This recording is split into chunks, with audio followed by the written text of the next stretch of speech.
साथियों, राष्ट्रीय पिछड़ा वर्ग मोर्चा के माध्यम से एक लंबे समय से जाति आधारित जनगणना और ओबीसी की जाति आधारित जनगणना को लेकर लगातार संघर्ष किया जा रहा है। कई चरणों में आंदोलन के बाद में 25 मई 2022 को राष्ट्रीय पिछड़ा वर्ग मोर्चा के आह्वान पर भारत बंद किया गया और बहुत बड़े पैमाने पर भारत बंद की सफलता की वजह से लगातार देश की राजनीति में जाति आधारित जनगणना का मुद्दा चर्चा का विषय बना हुआ है। कई राज्य सरकारें अपने अपने लेवल पर जाति आधारित जनगणना कराने के लिए कोशिशें कर रही है। तो वहीं कल बिहार के मुख्यमंत्री नीतीश कुमार जी ने कैबिनेट से फैसला लेकर के कैबिनेट में प्रस्ताव पास कर जाति आधारित गणना कराने का फैसला लिया है। इसके लिए पहले तो हम माननीय नीतीश कुमार जी जो बिहार के मुख्यमंत्री हैं उनको धन्यवाद व्यक्त करते हैं और इसके साथ ही साथ नेता प्रतिपक्ष तेजस्वी यादव जी भी इस संघर्ष में लगातार शामिल थे, तो उनको भी धन्यवाद व्यक्त करते हैं। लेकिन इसी के साथ हम लोगों को ये भी समझने की ज़रूरत है कि जो जाति आधारित जनगणना है, क्या राज्य सरकारों के द्वारा गणना कराने से क्या जाति आधारित जनगणना की जो समस्या है क्या उसका समाधान हो सकता है? इस बात को समझने की ज़रूरत है, क्योंकि जो सेंसस एक्ट 1948 का है, सेंसस एक्ट 1948 के तहत सेंट्रल गवर्नमेंट को ही जनगणना करने का अधिकार है। जनगणना का जो मुद्दा है ये 7वीं अनुसूची में जो केंद्र की सूची है उसमें 69 नंबर पे आता है और संविधान के अनुसार जनगणना का जो सब्जेक्ट है वो केंद्र सरकार का सब्जेक्ट है, राज्य सरकार का सब्जेक्ट नहीं है। तो इसलिए ये जो जनगणना की जा रही है, या इसके पहले भी कर्नाटक सरकार ने जनगणना किया था कि हम जाति आधारित जनगणना कर रहे हैं, तो क्या ये संवैधानिक है, क्या इसको संवैधानिक मान्यता है, इस बात को भी समझने की और जानने की ज़रूरत है। और जब इसके बारे में जानकारी किया गया तो ये बात निकल कर सामने आई, चाहे जब कर्नाटक सरकार ने इसके पहले जनगणना किया था तो कर्नाटक सरकार ने भी जब जनगणना किया, प्रोपोगंडा तो जाति आधारित जनगणना का किया, लेकिन जब उन्होंने 2014 में जनगणना किया तो उसका नाम रखा सामाजिक एवं आर्थिक सर्वे। और अभी जो बिहार सरकार जनगणना करने जा रही है तो बिहार सरकार भी उसका नाम जाति आधारित जनगणना ना करके जाति आधारित गणना अर्थात जाति आधारित सर्वे कर रही है।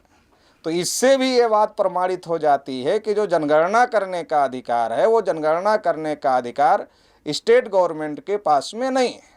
अब अगर जनगणना करने का अधिकार स्टेट गवर्नमेंट के पास में नहीं है तो स्टेट गवर्नमेंट की जनगणना के जो आंकड़े आएंगे तो सवाल ये उठता है कि क्या उन आंकड़ों को केंद्र सरकार मानेगा? क्या उस राज्य के लिए जो नीति केंद्र सरकार बनाएगा, जो योजनाएं केंद्र सरकार बनाएगा, उसमें जो जाति आधारित जो सर्वे करा रहे हैं, जो उसके जो आंकड़े आएंगे, क्या उस आंकड़े को केंद्र सरकार मानेगा? तो निश्चित रूप से नहीं मानेगा। और अगर केंद्र सरकार जो स्टेट के लोग जनगणना करा रहे हैं उन आंकड़ों को नहीं मानेगा तो इससे ये बात साबित होती है कि जो ओबीसी की समस्याएं हैं उन समस्याओं का समाधान स्टेट लेवल पर जनगणना करने से नहीं होगा, क्योंकि ये जनगणना हो ही नहीं रही है, ये केवल सर्वे किया जा रहा है स्टेट लेवल पे। तो इसके आधार पर, स्टेट लेवल के सर्वे के आधार पर जो ओबीसी की समस्या है उसका समाधान नहीं किया जा सकता। और अगर स्टेट लेवल के सर्वे के आधार पर ओबीसी की समस्या का समाधान नहीं किया जा सकता तो फिर हमें इस बात के लिए संघर्ष करना पड़ेगा कि सेंट्रल गवर्नमेंट सेंसस एक्ट के तहत 2021 की जनगणना होनी थी, मगर अभी 2022 चल रहा है और अभी तक जनगणना नहीं हुई।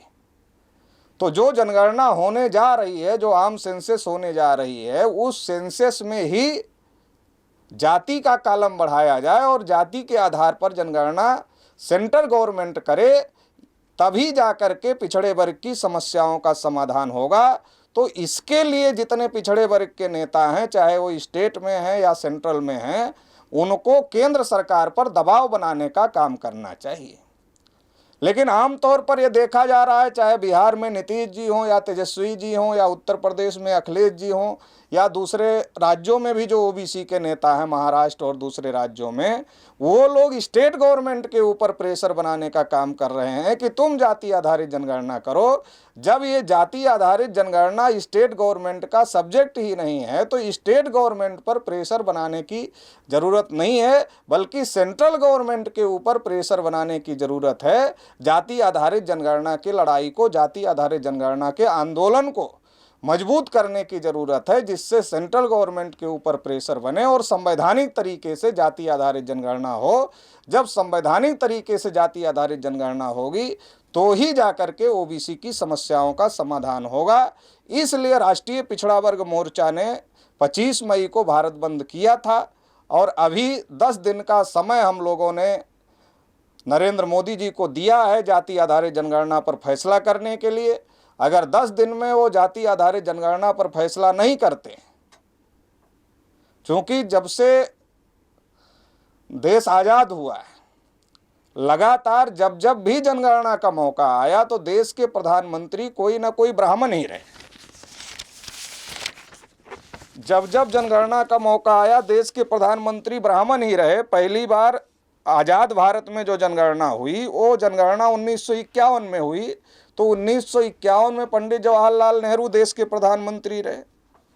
फिर 1961 में जनगणना हुई, उस समय भी पंडित जवाहरलाल नेहरू देश के प्रधानमंत्री रहे और उन्होंने ओबीसी की जनगणना और जाति आधारित जनगणना को रोका। 1971 में पंडित जवाहरलाल नेहरू की बेटी इंदिरा गांधी देश की प्रधानमंत्री रही और उन्होंने जाति आधारित जनगणना को रोका। 1981 में फिर इंदिरा गांधी देश की प्रधानमंत्री रही और फिर उन्होंने ओबीसी की जाति आधारित जनगणना को रोका। 1991 में पीवी नरसिम्हा राव देश के प्रधानमंत्री रहे और फिर उन्होंने जाति आधारित जनगणना को रोका। और 2001 में अटल बिहारी वाजपेयी, अभी तक जितने ब्राह्मण थे वो कांग्रेस के ब्राह्मण प्रधानमंत्री रहे, उन्होंने जाति आधारित जनगणना को रोका। और 2001 में अटल बिहारी वाजपेयी भाजपा के ब्राह्मण थे, वो देश के प्रधानमंत्री रहे और उन्होंने जाति आधारित जनगणना को रोकने का काम किया। 2011 में मनमोहन सिंह देश के प्रधानमंत्री रहे। भारत मुक्ति मोर्चा के राष्ट्रीय अध्यक्ष वामन मेश्राम साहब ने उस समय बहुत बड़ा आंदोलन खड़ा किया था जाति आधारित जनगणना को लेकर के, तो इसका बहुत बड़ा दबाव पड़ा था और पार्लियामेंट में जो कांग्रेस और बीजेपी के भी बैकवर्ड क्लास के नेता थे और दूसरे जो बैकवर्ड क्लास के नेता थे, उन लोगों ने संसद के अंदर बहुत हंगामा किया था। इसकी वजह से मनमोहन सिंह को ये कहना पड़ा था कि हम जाति आधारित जनगणना करेंगे, लेकिन मनमोहन सिंह सरकार के सारे फैसले प्रणब मुखर्जी जो ब्राह्मण थे वो लेते थे, इसलिए उस समय भी ओबीसी के साथ धोखा हुआ और जाति जनगणना के नाम पर सोशियो इकोनॉमिक सर्वे किया गया और उसके आंकड़े आज तक पब्लिश नहीं किए गए। तो ये धोखाधड़ी लगातार चल रही है। अब नरेंद्र मोदी देश के प्रधानमंत्री हैं, जब वो खुद अपने को ओबीसी कहते हैं और अपने को ओबीसी कहते हुए उन्हें शर्म लगनी चाहिए, क्योंकि देश में वो जानवरों की गिनती कर रहे हैं मगर ओबीसी की गिनती नहीं कर रहे हैं। तो इसलिए राष्ट्रीय पिछड़ा वर्ग मोर्चा ये आंदोलन कर रहा है और 10 दिन का समय हम लोगों ने नरेंद्र मोदी जी को दिया था कि 10 दिन के अंदर अगर आप जाति आधारित जनगणना का फैसला नहीं करते हैं तो हम फिर दूसरा आंदोलन घोषित करेंगे। तो अभी वो 1-2 दिन में वो 10 दिन का जो हमारा अल्टीमेटम है वो पूरा हो जाएगा। अगर उसके अंतर्गत वो फैसले नहीं करते हैं तो फिर हम लोग आगे का आंदोलन घोषित करेंगे। देश भर के तमाम पिछड़े वर्ग के लोगों को और ख़ास तौर से बिहार स्टेट की तरफ से जाति गणना की बात हो रही है, 500 करोड़ उस पर खर्च करने की भी बात हो रही, तो ख़ास तौर से बिहार के लोगों को भी मैं ये कहना चाहता हूँ कि सतर्क रहने की ज़रूरत है। कहीं आपको ऐसा ना लग जाए कि नहीं हमारे राज्य में तो जनगणना हो रही है तो हमें इस आंदोलन में शामिल होने की ज़रूरत क्या है। तो समझने की ज़रूरत है, बिहार के लोगों को भी समझने की ज़रूरत है और देश भर के पिछड़े वर्ग के ओबीसी समाज के लोगों को समझने की ज़रूरत है कि ये जातीय आधारित जनगणना ये केंद्र सरकार का सब्जेक्ट है। जो बिहार सरकार करने जा रही है वो कास्ट बेस्ड सेंसस करने नहीं जा रही है, वो कास्ट बेस्ड सर्वे करने जा रही है। सर्वे और सेंसस में अंतर है। सेंसस एक्ट है 1948 का, उसके तहत केंद्र सरकार को ये अधिकार है, राज्य सरकार को ये अधिकार नहीं है।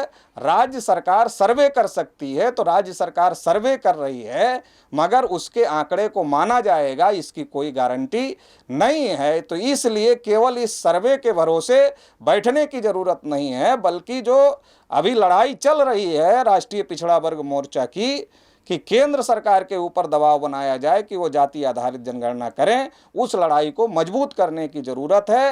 तमाम पिछड़े वर्ग के नेताओं को भी हम ये कहना चाहते हैं कि केंद्र सरकार के ऊपर दबाव बनाने से सही फैसला होगा और फिर ओबीसी समाज के साथ में हित होगा।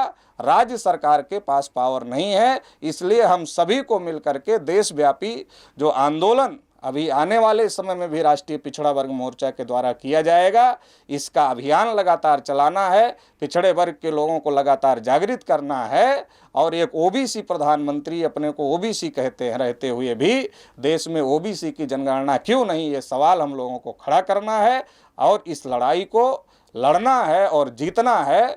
इतना ही इस मौके पर मैं कहना चाहता हूँ। बहुत बहुत आभार, धन्यवाद।